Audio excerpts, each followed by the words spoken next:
Kung wala kang tato or isa ka doon sa mga nanghuhusga sa mga taong may tato, skip mo na tong video na to, hindi to para sa'yo. Una sa lahat, bakit ka nagpatato?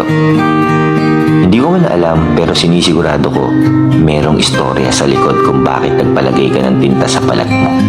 Hindi ako naniniwala na nagpapatato ang isang tao para lang magmukhang astig, para lang maging cool. Naniniwala ako na may dahilan kung ba't ka nagpalagay ng tato. Posibleng simbolo ng pag-ibig, simbolo ng mga pagsubok na pinagdaanan mo, simbolo ng pagiging matatag, o kaya naman, simbolo ng pagkabigo. Naranasan mo na rin ba na mahusgahan dahil lang sa may tattoo ka? Yung tipong hindi ka matanggap sa trabaho na kaya mo namang gampanan at maaaring mas magaling ka pa nga dun sa ibang tao, pero hindi ka matanggap-tanggap dahil lang sa tattoo mo. Nakakalungkot, di ba?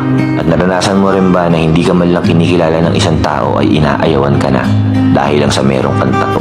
Kesyo masamang tao, ex-convict, adik, hindi gagawa ng mabuti, madumi, matungis, kung ano-ano pang panghusga.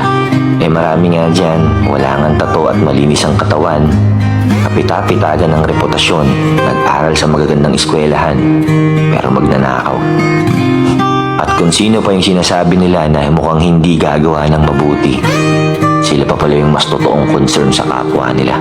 Nakakalungkot isipin na maraming tao ang mapanghusga base sa nakikita sa panlabas mong anyo. Yung tipong hindi ka naman talaga nila kilala, pero ayaw ka na nilang kilalanin dahil sa physical appearance mo. Hindi ko alam kung bakit nila pinapakialaman ng buhay ng may buhay.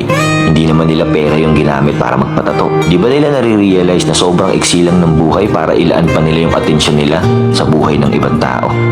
Ang tanong, sino ang nagkakasala? Yung mga taong may tato na wala namang ginagawa o yung mga taong nanghuhusga base sa nakikita ng kanilang mga mata?